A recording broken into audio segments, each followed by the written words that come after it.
Bonjour à tous et bon dimanche là où vous vous trouvez en ce moment. Voilà, on vient encore aujourd'hui avec un message particulier. Comme on sait souvent vous nourrir de la part de Dieu. Et aujourd'hui, nous allons nous plonger rapidement dans Genèse 6, le verset 8. La Bible dit, « Cependant, Noé trouva grâce aux yeux de l'Éternel. » Cependant, Noé trouva grâce aux yeux de l'Éternel. Alors ici, le mot qui nous tient vraiment à cœur, c'est le mot « grâce ».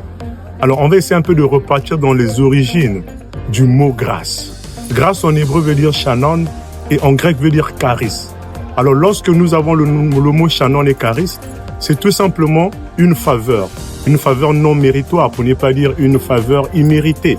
Alors, c'est donc un don que l'on confère à quelqu'un sans pourtant que la personne ait mérité ce don. C'est donc une grâce, comme on dit, faveur non méritée.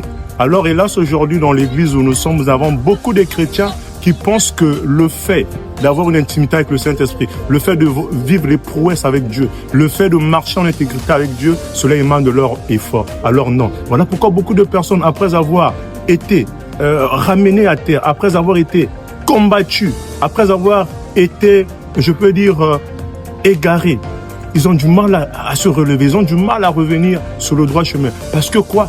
Ils pensent que tout se pose par leurs efforts. Ils pensent que tout est la résultante de leurs efforts personnels. Alors je voudrais tout simplement dire que la vie chrétienne, la vie Zoé, la vie de Dieu n'est pas la résultante d'un effort personnel, mais une résultante de la grâce de Dieu.